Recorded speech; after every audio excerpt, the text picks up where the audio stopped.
Well, hey there, guys. Welcome to episode 14 of RTTV.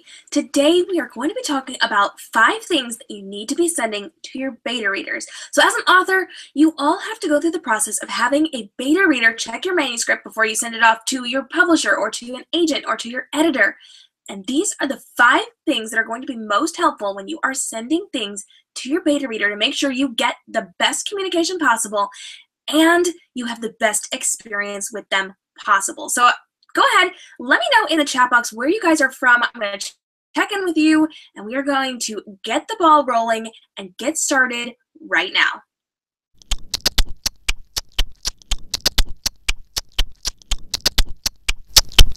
Welcome to RTTV, brought to you by Reading Transforms, with your host, K.M. Robinson of K.M. Robinson Photography and Reading Transforms.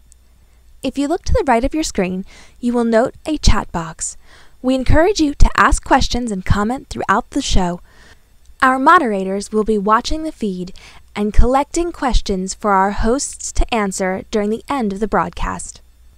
Use the red question mark tab to differentiate your questions from your comments in the feed.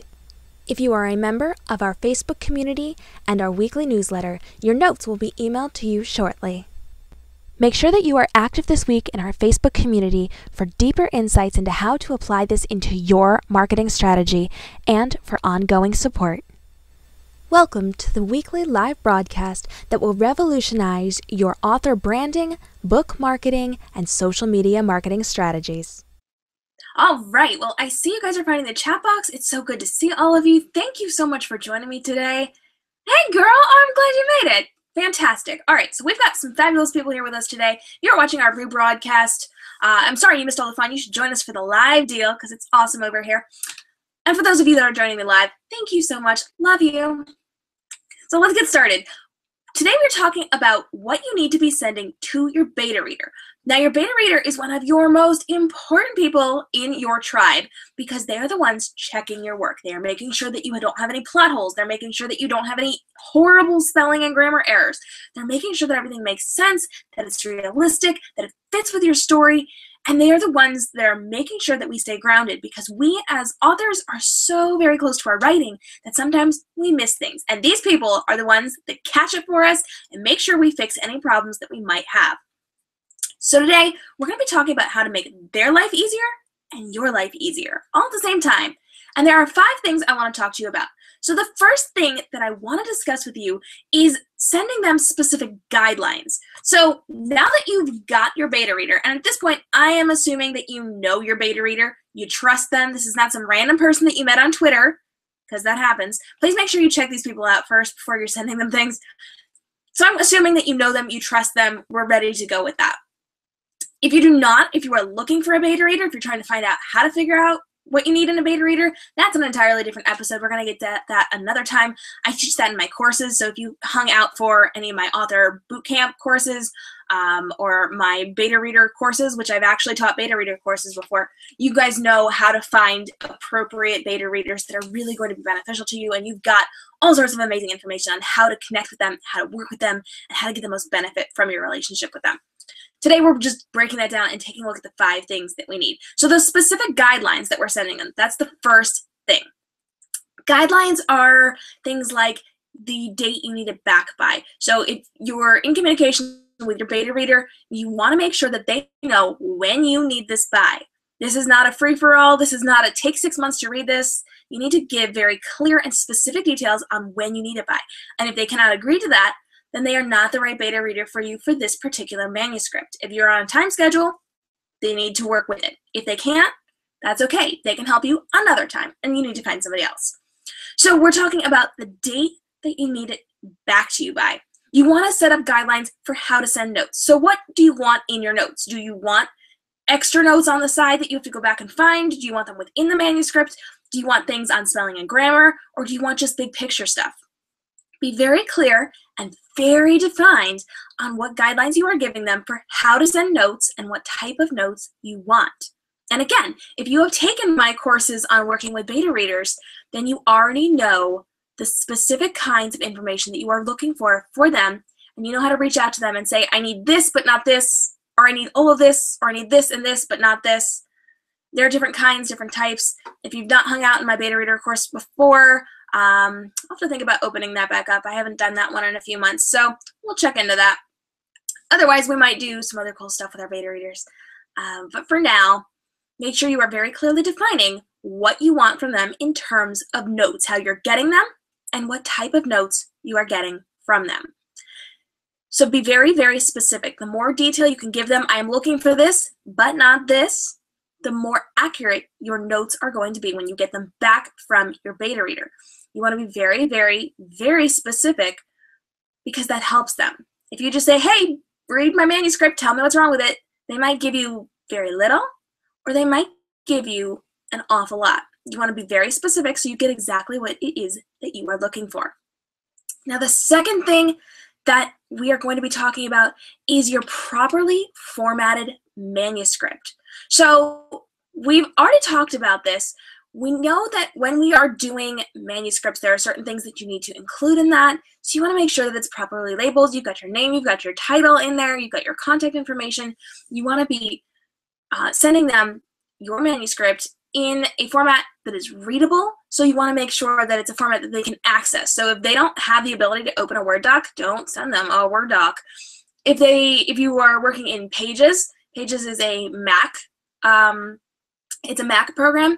And sometimes people create documents in Pages, and then they will send them to a non-Mac user.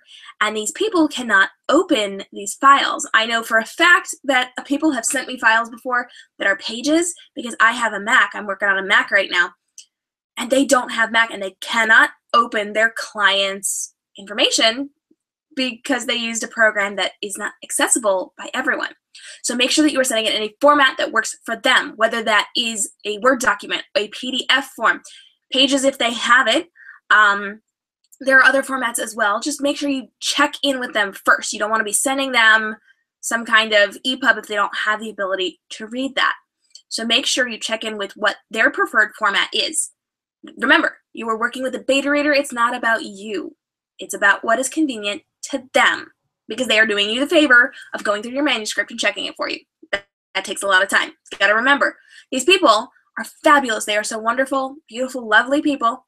They're taking time out of their valuable, action-packed schedule, and they are reading your book. And they're not only reading your book, but they're critiquing your book. So we know that reading a book takes time, but critiquing a book takes even more time because you're going through and looking for all those little things. You're taking notes. You're making sure everything is just the way it belongs. And that takes extra time. So you want to be very aware of what is convenient for them. If it helps you, that's awesome. But make sure you're doing what's convenient for them because they're helping you here. We want to be extra, extra kind to them and super easy to work with, because if you are easy to work with, they will help you again and again. And if you are a pain, they are not helping you again. This is just the way it's going to go. So make sure you're sending a properly formatted manuscript that has all of your information. Everything is legible. I know sometimes I get manuscripts from people when I am beta reading, and they have them set in a nice format, but the font is really small, and I don't like small font and close together. So I always end up changing the size myself, and then it gets a little wonky sometimes, which is fine because I can deal with it. But make sure you're putting it in a font size and a spacing that works for them, especially if they are going to be critiquing it on an e-reader. So I've had manuscripts sent to me in a Word doc format, and I popped it into PDF, popped it onto my e-reader to go through, and it's so incredibly tiny. It's so hard. So I have to go in, go back to the Word doc, make it super huge, then transport it over to a PDF, then pop it on my e-reader again, and then I can read it. Maybe. Sometimes I have to go through a couple different font sizes to find something that works. So make sure that you are making this as easy as possible. If you know they're going to read it on an e-reader and not on their computer, maybe adjust the size for them a little bit, or give them a PDF version that you know is big enough to read. So just be aware of how they are doing things and how you can make it easier for them. I know you've got a lot going on. You're probably sending it to a couple different beta readers. You are dealing with stuff maybe from your editors or from your publishers if it is something that is already signed, but they're doing you a favor. Help them out. Make it as easy as possible. Okay, they love you. If they're helping you, they're friends of yours or fans of yours. You want to make it as easy as possible so that they continue to help you. So our third thing that I want to chat about is our to be aware of list. So this is something you should be sending at the same time you send the manuscript. So we are sending the manuscript, the to be aware of list, and the thing that I'm going to talk about next. So that's 3 things all at the same time. I want you to be sending them. After they have agreed to your terms, and that is in relation to when you need it back by and how you need your notes done, not sharing it with other people and all that stuff, you are sending them your manuscript, you are sending them a to be aware of list, and then you're sending them this other thing. So your to be aware of list is very important, and a lot of people don't necessarily think about doing this. I know, I think I've done beta reading for about a year now. I've been beta reading for some of my authors, and I think one of them has sent me a to be aware of list. Maybe two, but most people don't. So a to be aware of list is a list of things you want them to be mindful of. Now, these are not specific things about your book. This is a list of things you want them to be keeping their eye out for as they're going through your manuscript. So things like look for plot holes, look for problems within the relationship here, look for scenes that don't make sense, look for dialogue that does not sound realistic. You are picking out things that could potentially be a problem that you just kind of want to make them aware of. So you don't want to be specific. You don't want them looking for specific things, but you want to give them a very vague awareness of things they should be keeping their eye out for. So if they come across something that feels a little bit off, they already have it in their mind that that's something they need to take note of.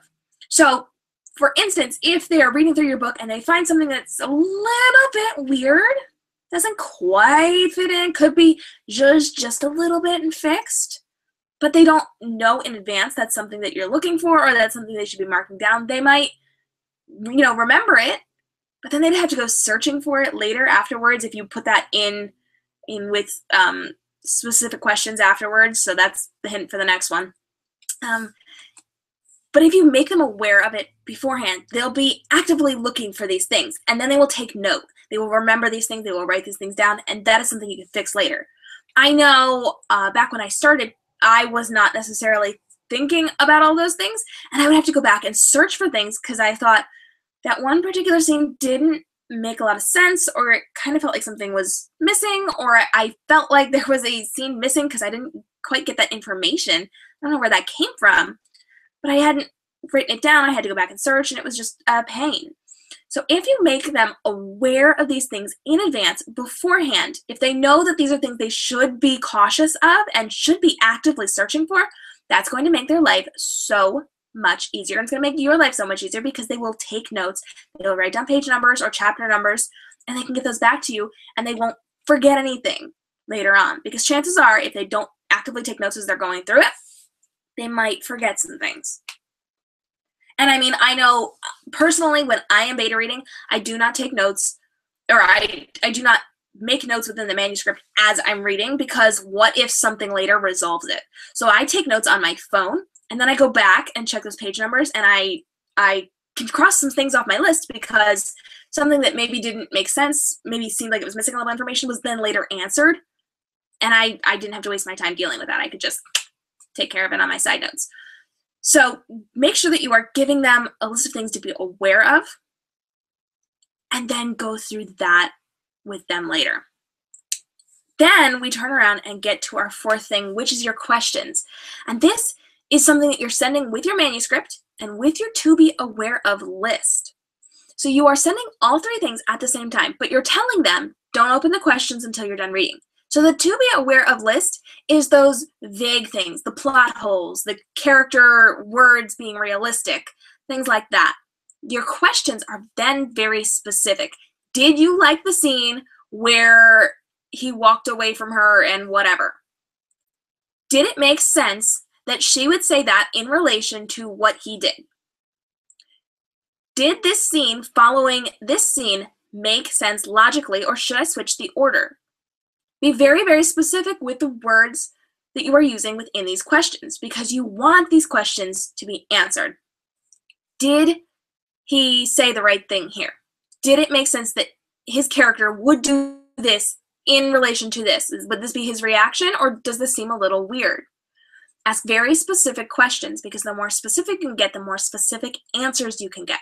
Now, that does not mean those are the only questions that these people need to answer. These are helpful questions. You also want to point out that they should be pointing things out to you. So if they notice something that was not on your question list, or if they notice something that was not on your to be aware of list, or if they just felt like there's something they want to point out, you need to make sure that they know that they should be pointing these things out to you.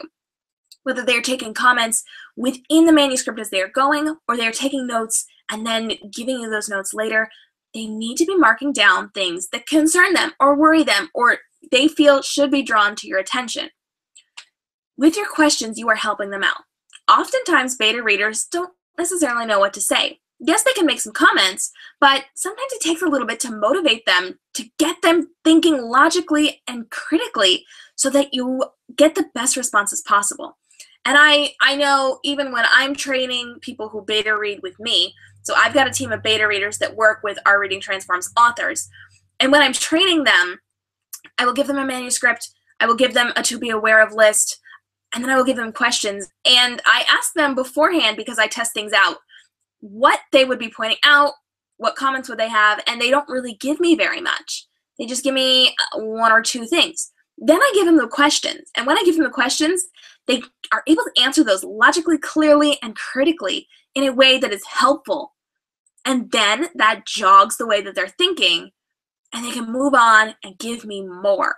So sometimes as I'm testing, because I told you, I test these things, I make sure I know what I'm talking about before I come on and teach you guys, I will give them a list, and I will specifically withhold a couple of things just to see if it jogs them, and then I'll send those questions to them later if they have not sent them to me. And chances are they will kind of start to figure some of these things out, and they will respond with some of those things that I held back from them, because they're thinking critically and because their brain is in it, because I've given them those questions and I've kind of taught them how I want them to do it. This is where I want you thinking. This is how I want you thinking of this. This is the response that I want from you. When I go through these questions with them and they're answering these critically and in a way that is helpful to me and logically that makes sense in a clear and concise way, they can then think for themselves and add some extra questions in, or add some extra comments in, or give me a little bit more than what I asked for. So all you have to do is give them a list of questions. So you want to sit down, come up with a list of questions specific to your book, specific to your characters, specific to chapter by chapter if you want. Go through and send them this list, but tell them not to open it until afterwards. Now, I never leave you high and dry. You know that I love to help you, I love to assist you, and I love to I love to support you in all of this. And I never ever let you go without a freebie downloadable bonus. And today we've got a really great one for you, because I'm giving you a swipe file. What? Yes, I am giving you a swipe file. It is specific questions to send to your beta readers. It is a list of questions that I send with my beta readers, that I give to my authors to send to their beta readers about their books. Take these, tweak these, use these, and let these inspire you. Should these questions be the only questions you send your beta readers? No. These are incredible questions to start with. These are incredible questions to get the majority of what you need. But there are going to be some questions that I don't have on the list, because these questions are specific to your book. So you want to go through my list, pick out what's going to work for you. You don't have to use all of them, just pick out what's going to work for you. Most of them should, but maybe a couple of them won't. And then you need to add in questions that work specific to your book. Now, I will use vague words like character. You can swap in your names. So yeah, this requires just a tiny bit of work because you're tweaking, but I've given you the questions. It is a full out list of questions to send to your beta readers. It is a total and complete swipe file, which means these are the things I use with my people. Swipe it and go, baby. You got this.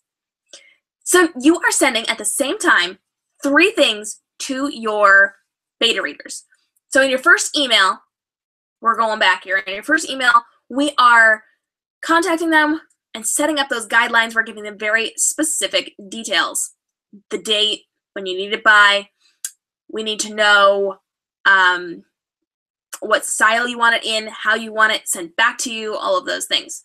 Then you are sending them these 3 things. Your manuscript in a form that they can easily read it and access it. That is properly labeled. Please properly label that. There is the to be aware of list, and those are those vague questions to kind of set their mind in gear for critically critiquing what you are doing. And then you want to send them your questions with the caveat of reading that after they have read the full book.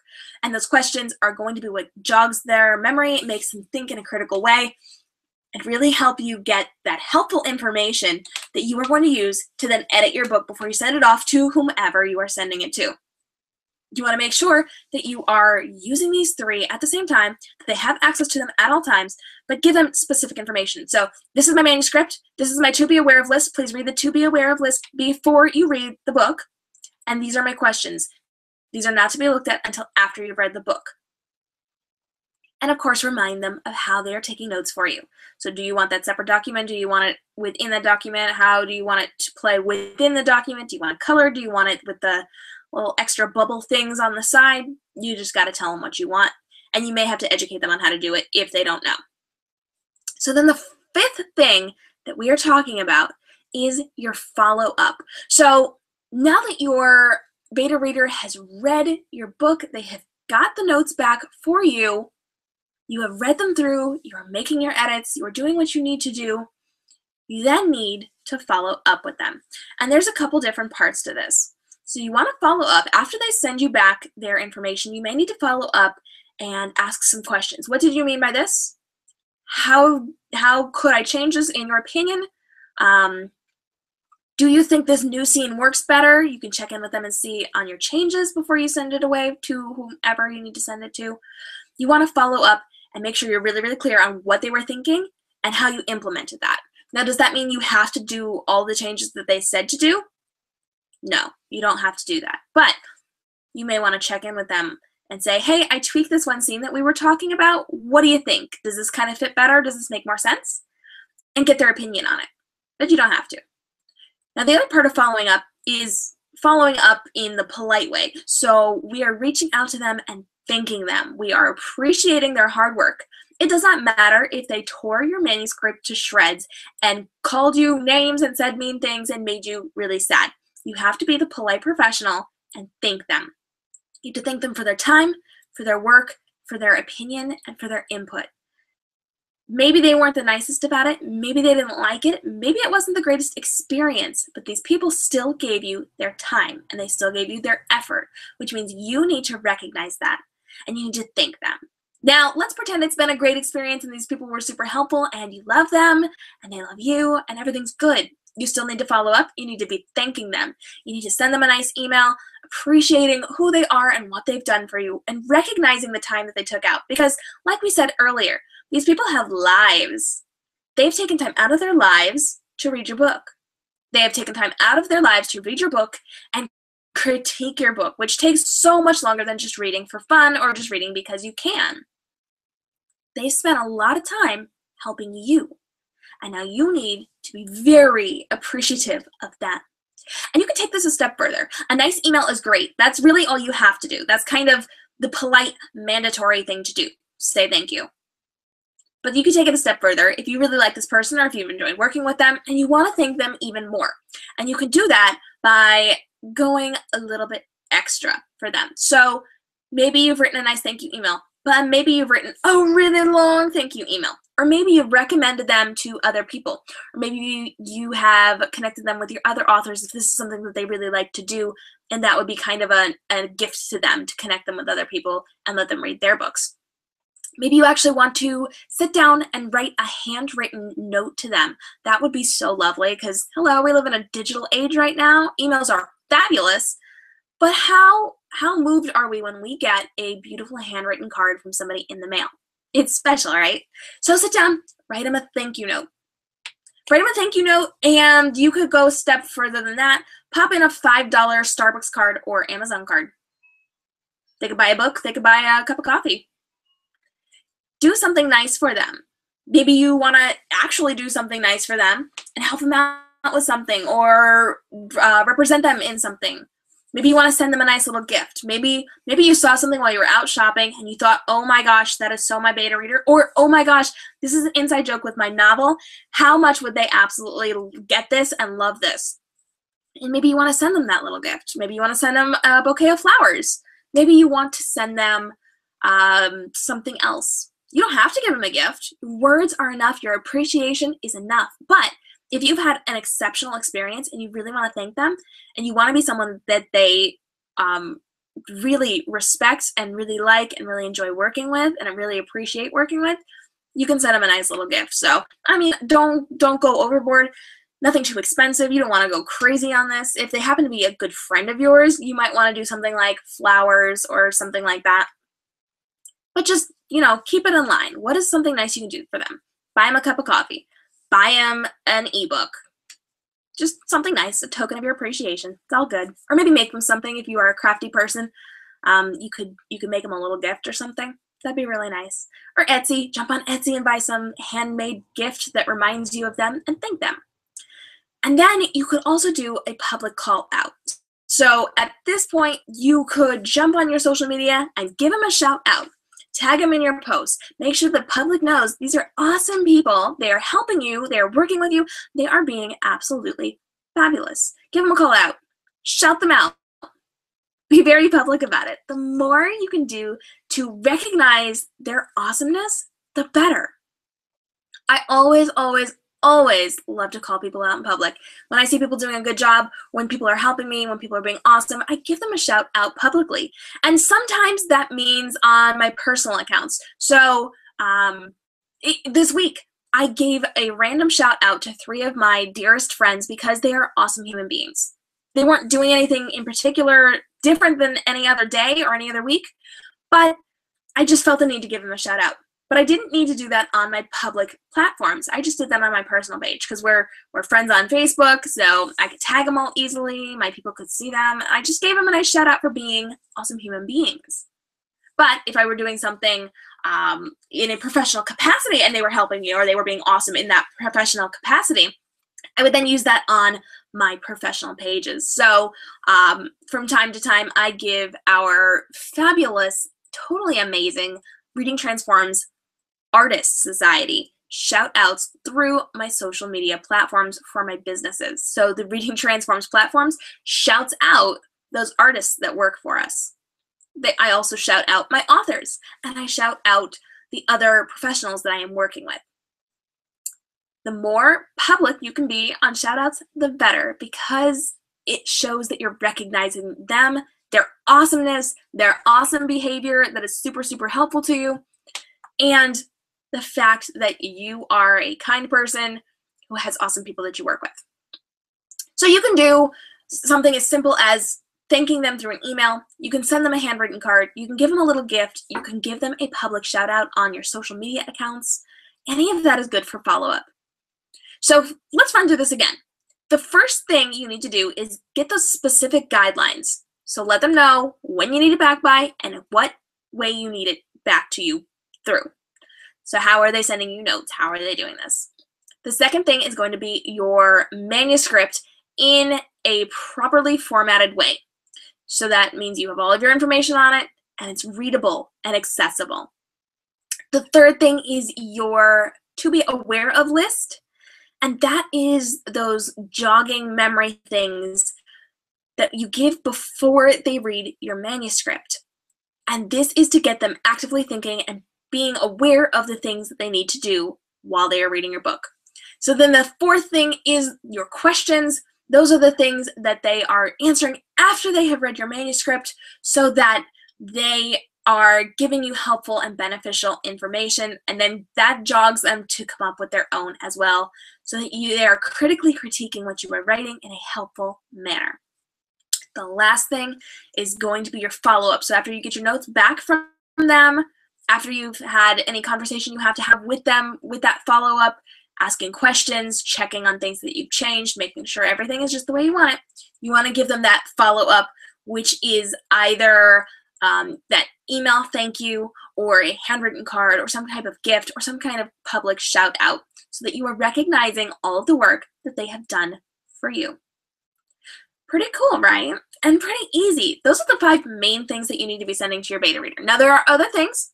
Like I said, if you have taken my courses on working with beta readers, you know there's so much more to it, and we could go into such detail, and at some point, maybe we'll do an episode on that.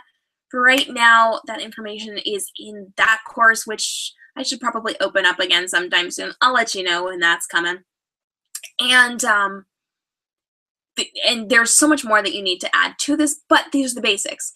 If nothing else, these 5 things are what you need to focus on when you are working with your beta readers. And again, make sure you have trusted beta readers that you know, you're familiar with, or that your friends have worked with and you know you can trust. Because we always take care of our manuscripts, don't we?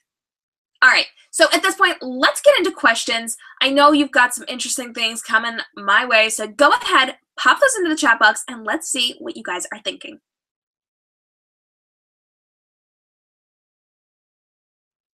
Okay, so let's see what you guys are thinking. Oh, okay, what do I include on my title page? That is a good question, and I have a fantastic answer for you because I knew somebody would ask this. So a couple of episodes ago, in episode 11 of RTTV, we did how to protect your manuscript before it ever leaves your computer. I actually have a note over here because I knew somebody was going to ask that, so I would get my name right.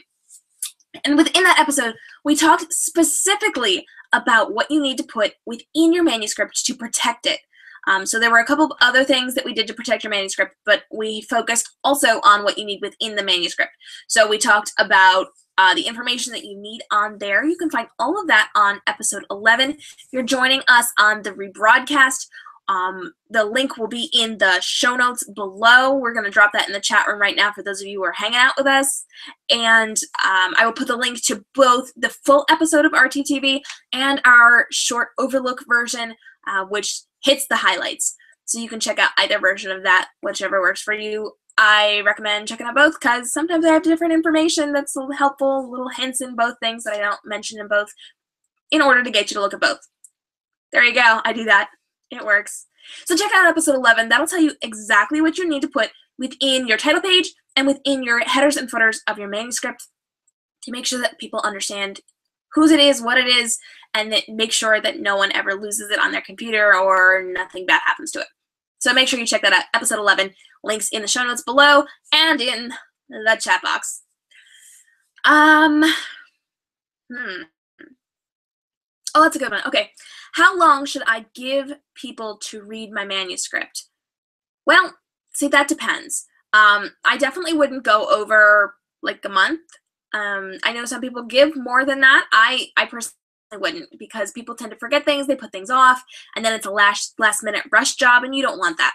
So give them maybe 2 weeks to a month. That sounds pretty good. I know I have had manuscripts where I've had like 4 days to read them, which is fine because I read fast and I do this for a living and I just kind of knock things out. But you want to give them sufficient time. So you don't want to rush them. So give them like 2 weeks, just in case, because, you know, life comes up. We don't always have a day to sit down and knock out a whole book. And people have families to deal with and things and jobs and other things they're working on. So you want to make sure they have enough time. So 2 weeks is definitely sufficient for that. If you're in some kind of rush, make sure you express that to them in advance so that they know and then agree to it. But you never want to rush them. I would not check in until after the time or right before the time that your time limit ends. So don't be pushy about this. I know some people are like, I don't have your notes yet. I don't have your notes yet. I don't have your notes yet. And I'm like, honey, it's been 2 days. So just make sure that you're giving them sufficient time. Once you set that timetable for them, don't push it. Wait until after. Now, if for some reason they don't have it back in time, oh my goodness, you need to check in with them. And if they're having an issue, find somebody else. You need to drop them and be done with it, because that is not acceptable behavior for anybody trying to act in a professional capacity. So just don't work with them again.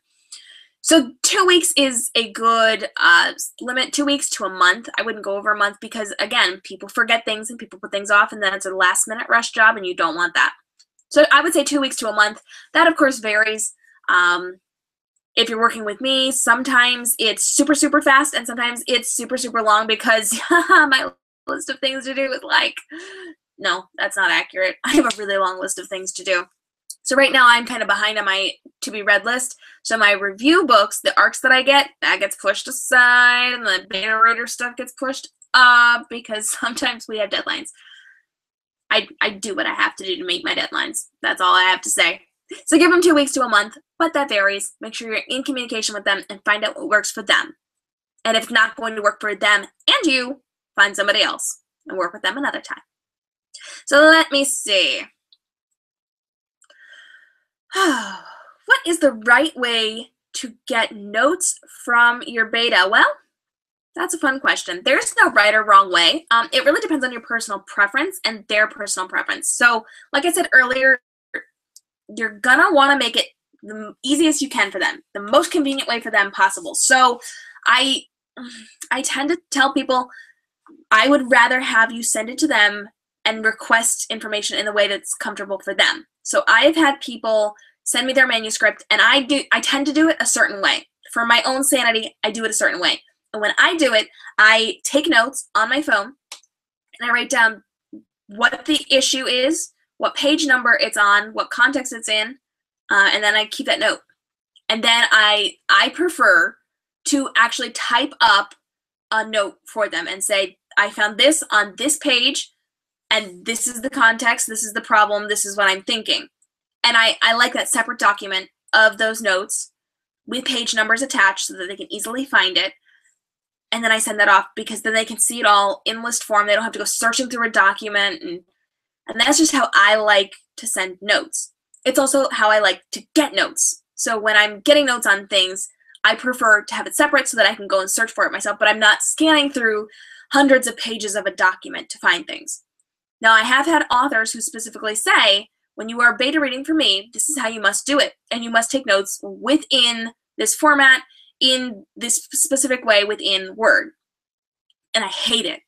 I absolutely hate it. It drives me nuts.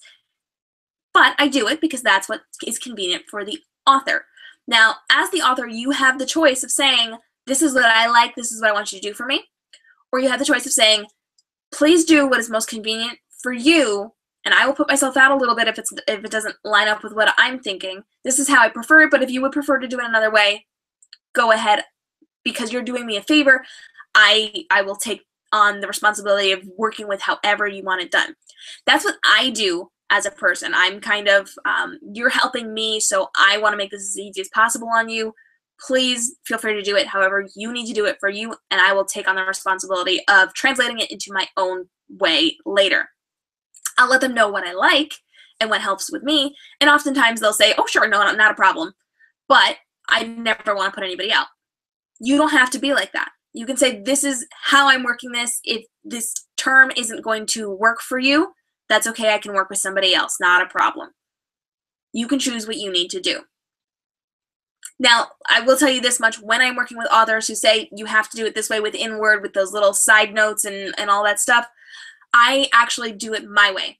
And I will go and I will take my notes and I will write what I need to do for me. And then I will sit down and translate it into their format before I send it to them. So I do what I need to do for my mental health, and then I translate it. And that means a little more work for me, but that's okay because it's what they need.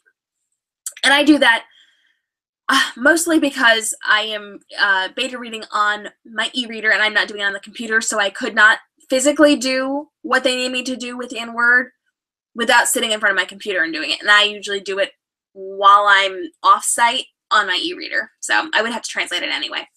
So it just depends on what you want to do and what works best for you and for your beta reader and what type of author you are. Are you somebody who needs it streamlined for you? And then you have to pick your beta readers based on who's going to cooperate with that? Or are you somebody who picks your beta readers and then works with them? Either way is fine. Whatever works for you, whatever helps your sanity, and whatever helps the job to get done, that's what you need to do. So there's no right or wrong way to do it. It's just your personal preference. I know what I like. I know what some of my authors like. It really just depends on what works for you and what kind of relationship you want to have with these people. So just figure out what's going to work. Be in communication with your person. That's the key here.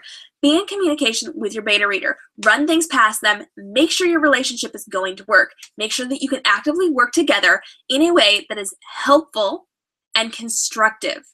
If it's going to be a pain, find somebody else. If there's going to be problems, find somebody else. If they're not going to be able to do what you need them to do, find somebody else. But if they're fabulous and you click and everything works together and you can both agree to the terms, go for it. And then hang on to those people. Make sure you are valuing them, making sure that they know that you value them, and then work with them time and time again.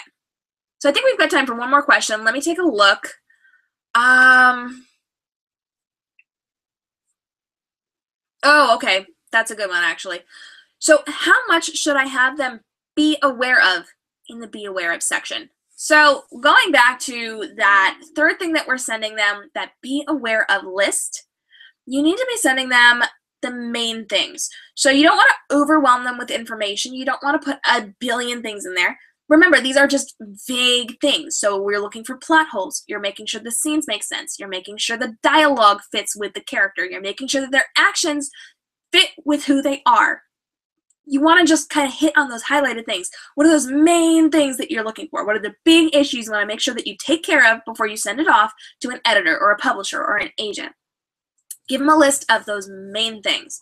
Vague things, nothing specific. You don't even want to ask character questions, okay? Don't put your character names in there. Be very vague.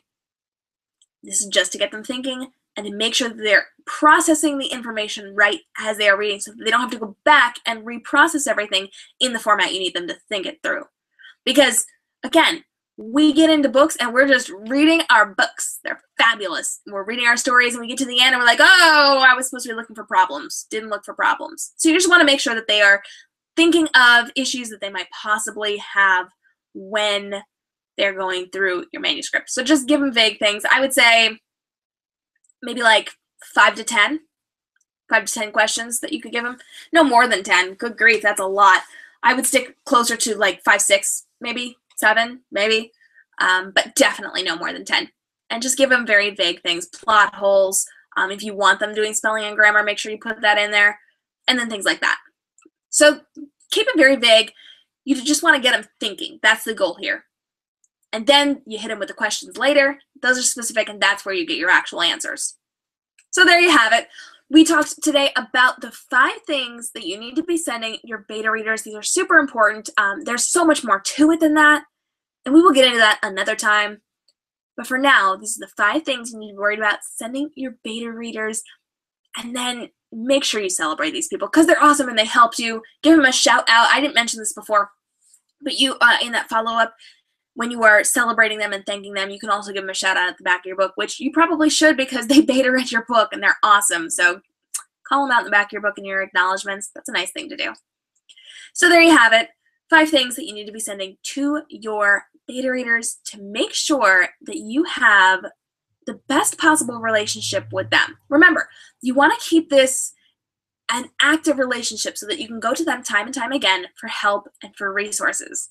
These are people in your tribe. You want to keep them in your tribe, in your community, so that you have a good working relationship with them. Make sure that you are doing this to the best of your ability to make it easy for them because they are helping you. You're not helping them with this. They're helping you. Yeah, they get to read your book, but they are helping you. And you need to keep that in mind as you are going through this process and make it easy for them. Make it valuable for them and make it a fun relationship for them so that they want to work with you again and again, and you never have to go find new beta readers because you already have awesome ones. Taking care of the beta readers you have now is essential to your author brand because then you don't have to waste time searching for new people or testing out new people or knowing if you can value their opinion. Once you find good beta readers, hang on to them for dear life. Value them, celebrate them, hold them up, and create esteem to the community, and make sure that they feel appreciated and loved because then you can trust that they will come back again and again, and you can trust their opinions. Once you know how they work, how they say things, and what they're bringing into this, you can really rely on their notes and what they're saying. So the more effort you put into this, the more effort they'll put into this, and the better the relationship and the better critique you're going to get.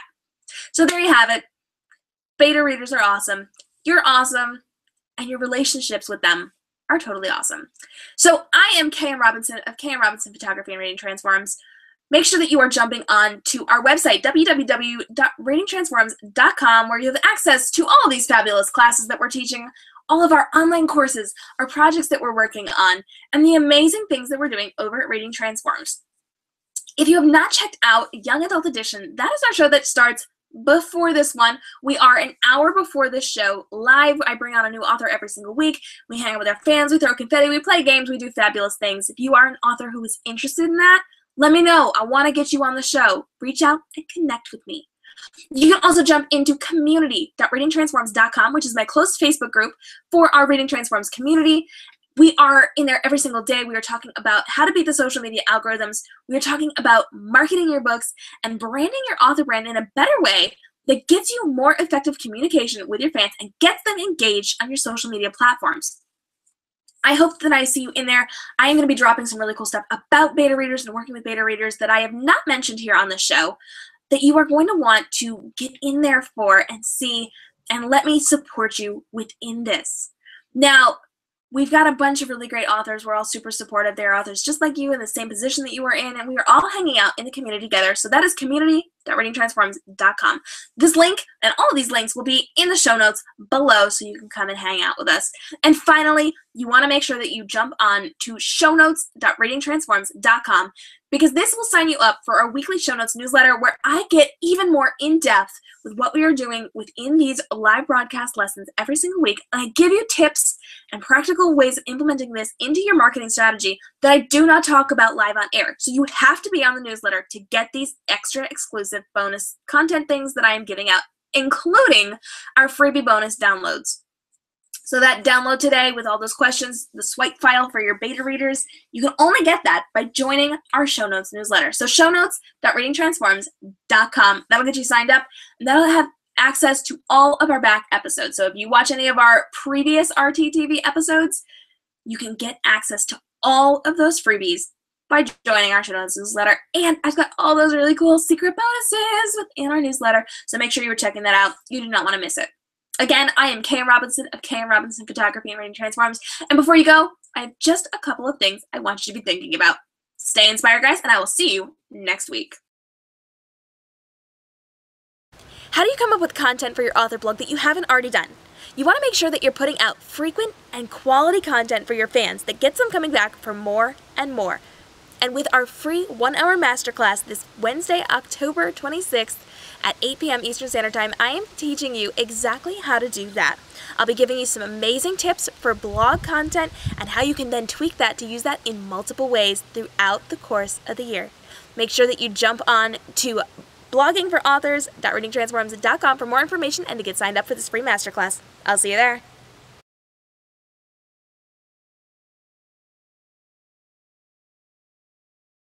All of my friends are authors these days, and I thought, why should I be the only one that gets to hang out with these fabulous people? So now I want to invite you to join us every single week on Sundays at 3 p.m. for a live party on the internet. That means you can join us from anywhere. You bring the confetti and questions, and we'll bring the surprises, the secrets, the giveaways, and so much more every single week on Young Adult Edition. During each episode of Young Adult Edition, we'll be answering live questions from you. We'll be throwing confetti, we'll be playing games, we'll be giving away secrets, and we'll let you test their book every single week. You're officially invited to the party. Will we see you there? I love to hear from you, so let me know what you want to see during the next Young Adult Edition, and make sure you let me know what authors you want to see next. I'm K.M. Robinson of K.M. Robinson Photography and Rating Transforms, and I will see you at the party.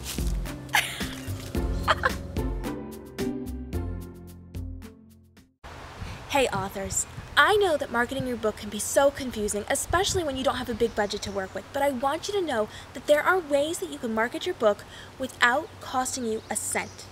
I have come up with a list of 20 totally cost-free marketing ideas that you can implement into your marketing strategy and see the same great results that my own authors have seen when they implemented it into their marketing plan. You can get your very own totally free copy of how to market your book creatively and effectively even when you're flat broke if you jump on to www.ratingtransforms.com. Up near the top, you're going to see a spot where you can download it completely for free. It is my gift to you. I hope that you take this PDF and you use it in your marketing strategy and see incredible results, and I can't wait to see what you do with it. I'm KM Robinson of KM Robinson Photography and Reading Transforms. Stay inspired. Do you have a new book releasing soon? Do you want to create a unique experience for your fans on your book release day? Do you want to interact with your fans, celebrate your book, and be the talk of the industry? Book launch live events bring all this and more right into your grasp. Rita Award winner and New York Times bestselling author Pin Tip Dunn called it the highlight of my release day. Dying to find out if this is for you? Visit booklaunchlive.readingtransforms.com for more info and see if this is the perfect thing for your release day.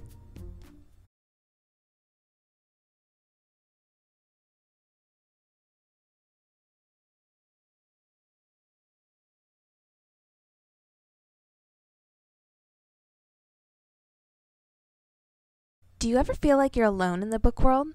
When the conferences die down and you're sitting in front of your computer alone writing your next manuscript, things can seem very isolated. But they don't have to be. Do you ever feel like social media changes are getting the better of you? Do you feel like you need support that you just don't have? You don't have to be on your own trying to solve the algorithms. Join the Reading Transforms community for a group of authors and book world professionals going through the same things as you. Connect and support one another. Hear from industry leaders on technology changes, and get the latest updates on RTTV, the weekly live broadcast that teaches you to market your books and brand yourself more efficiently and creatively. Get the community and support that you've been longing for, and surround yourself with authors just like you. We'll see you there.